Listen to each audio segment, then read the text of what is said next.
Desde siempre, las casas han estado vivas, no como los animales, no como las personas, vivas de otra manera.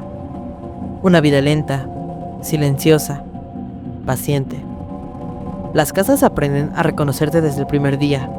Saben cómo caminas, cómo cierras la puerta, en qué momento del día te quitas los zapatos, dónde sueltas la llave sin pensarlo. Antes de que tú te acostumbres a una casa, la casa ya se acostumbra a ti. Y cuando la convivencia se vuelve constante, cuando la rutina se repite, cuando las emociones se quedan más tiempo del que deberían, algo empieza a formarse. Los demonios domésticos no vienen de fuera, no llegan de noche, no entran por ventanas abiertas, no responden a invocaciones, nacen ahí. Se forman a partir de lo cotidiano, de lo que se repite, lo que se calla, de aquello que se siente, pero no se resuelve. Son entidades pequeñas, discretas, demasiado cercanas para ser aterradoras al principio. Por eso pasan desapercibidas. Un demonio doméstico puede nacer en una cocina, donde siempre se discute a la misma hora, en una sala, donde alguien espera algo que nunca llega, en una habitación donde el insomnio se volvió rutina, un baño donde el silencio pesa más que el ruido. No necesitan tragedias, les basta con la repetición.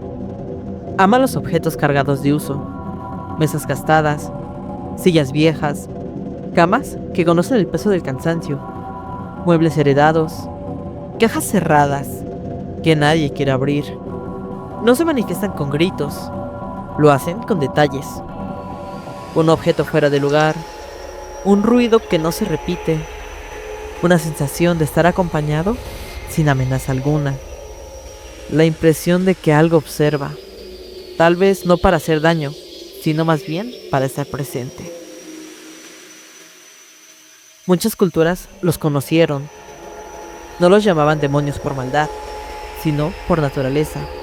En Japón, los espíritus del hogar traían prosperidad, mientras la casa estuviera habitada y respetada. En Europa, pequeñas presencias cuidaban cocinas y sótanos. En América Latina, se hablaba de sombras del hogar, guardianes silenciosos del fuego y de la familia. No se les rendía culto, se convivía con ellos.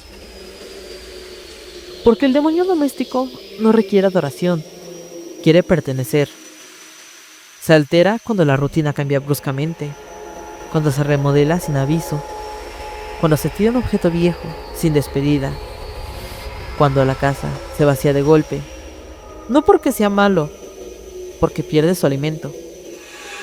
Estos demonios se alimentan de presencia humana, pasos, voces, hábitos. Cuando una casa se queda sola, ellos se debilitan. Es por eso que algunas casas abandonadas se sienten tristes, no agresivas, como si algo hubiera quedado esperando. Y es en eso donde está lo importante. No todos los demonios domésticos son iguales. Algunos son protectores, mantienen el orden, rechazan lo extraño. Otros son traviesos. Mueven cosas pequeñas, ocultan objetos, interrumpen. Y otros solo observan. Esos son los más difíciles de notar. No hacen ruido, no se manifiestan, solo están. Cuando el silencio se siente demasiado atento, cuando el aire apenas cambia cuando tú entras, cuando sientes que la casa sabe que estás ahí. No es miedo, es reconocimiento. Tal vez por eso, cuando algo se mueve en casa, no deberíamos preguntar qué fue, sino cuánto tiempo lleva ahí, formándose, mirando, esperando ser parte. Porque una casa nunca está vacía del todo. Mientras haya memoria, mientras haya rutina, mientras haya alguien que vuelva, algo vive ahí contigo. Y aunque los demonios domésticos son pequeños, no son ingenuos. Aprenden rápido. Aprenden qué personas viven ahí, quién entra con calma, quién trae prisa, quién carga enojo, quién se queda despierto de madrugada. Reconocen los estados de ánimo, como tú reconoces el clima. Por eso reaccionan distinto según quien esté en casa. Con algunas personas se esconden, con otras se manifiestan más. No porque prefieran a alguien, sino porque algunas presencias humanas dejan más huella que otras. Hay personas que llenan los espacios y hay personas que los vacían. Los demonios domésticos se sienten atraídos por quienes pasan mucho tiempo pensando, por quienes repiten rutinas sin darse cuenta, por quienes habitan en silencio. Por eso suelen aparecer cuando estás solo, no para asustarte, para acompañarte. Ese ruido leve, cuando nadie más está despierto, ese objeto que parece haberse movido un poco, la sensación de que la casa sabe que no estás durmiendo, no es amenaza, es más bien una presencia compartida. También hay demonios domésticos que se forman a partir del abandono. Objetos que dejaron de usarse, cuartos cerrados durante años, cajas que nadie quiso abrir. Cuando algo se olvida dentro de una casa, no desaparece, queda suspendido. Y de ese estancamiento pueden hacer una presencia. Por eso hay cajones que incomodan, rincones que no te gusta tocar, espacios que llegas a evitar sin alguna razón clara. El demonio no está ahí para protegerte, ni para dañarte. Está ahí porque nadie más está.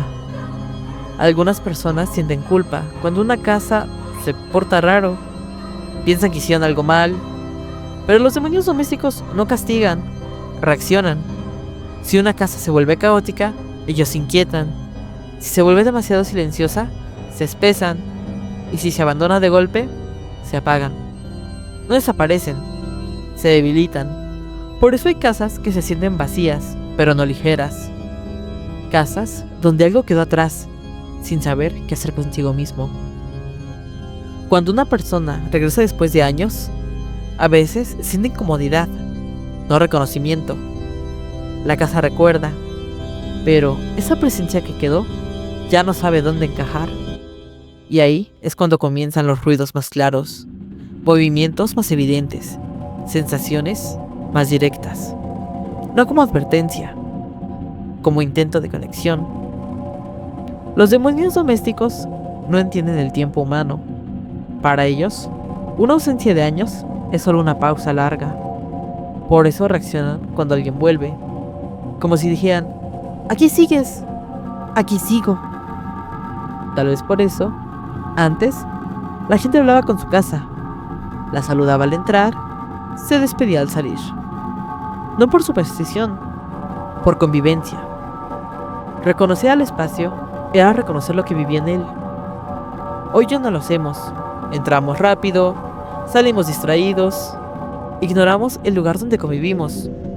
Y aún así, algo sigue ahí, observando, aprendiendo, formándose lentamente.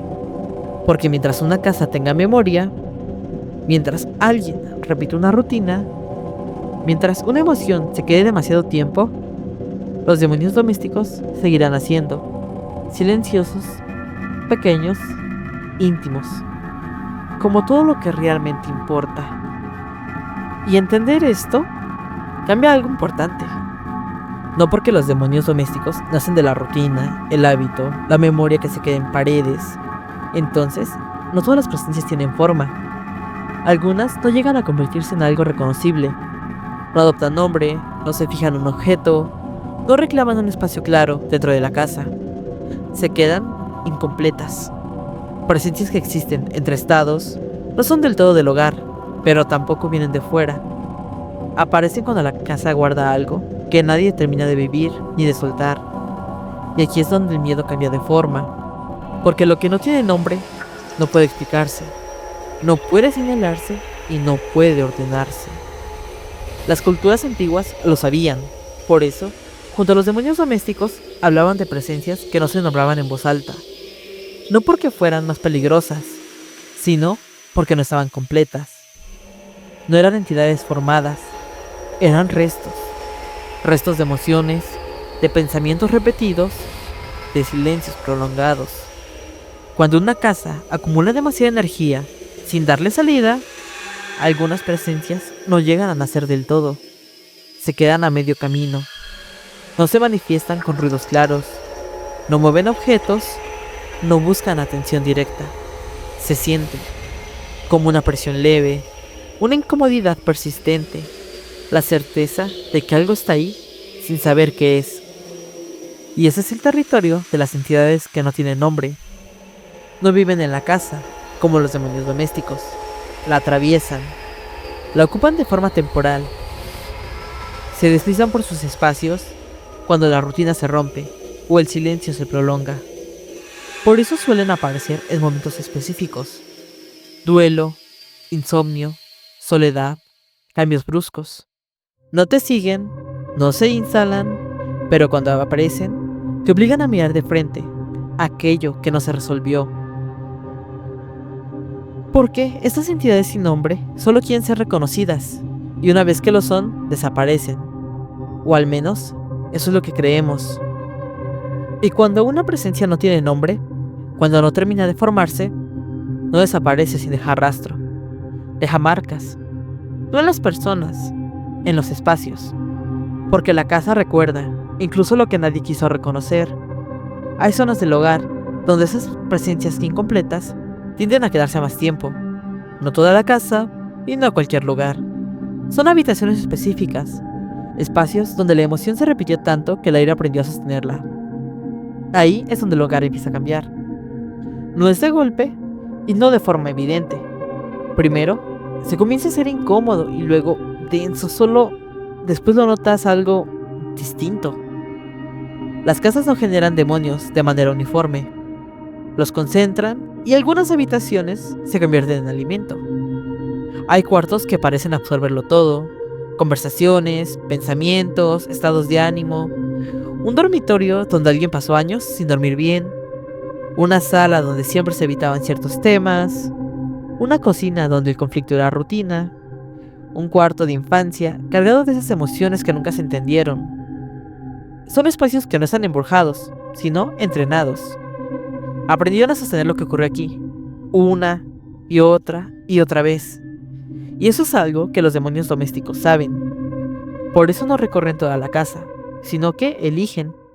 Se instalan donde la repetición fue constante, donde la emoción no tuvo salida y donde el hábito se volvió pesado. Al principio no hay señales claras, solo evasión. Ese cuarto que solo no te gusta ocupar, ese espacio donde el cuerpo se tensa, donde el tiempo parece pasar mucho más lento. No es miedo, es saturación. Con el tiempo, esa habitación empieza a comportarse como una entidad menor. Una que no se mueve y que no habla, pero tampoco se manifiesta. Sin embargo, responde. La temperatura cambia, el silencio se siente pesado y la respiración se vuelve algo consciente. Cuando la acumulación es suficiente, cuando la rutina deja una huella profunda, es cuando el demonio doméstico termina de formarse. Como una presencia física, no como una figura. No le interesa salir del cuarto. Su mundo es ese espacio. Su alimento es lo que ahí se repite, ya que su fuerza viene de la constancia. Por eso hay personas que dicen, solo me pasa en esa habitación, en el resto de la casa estoy bien. No es casualidad. Sin embargo, ahí nació y ahí se quedó. Y aquí es donde está lo importante. Esos demonios no aparecen para asustar. Aparecen cuando la casa ya no puede cargar sola con lo que guarda.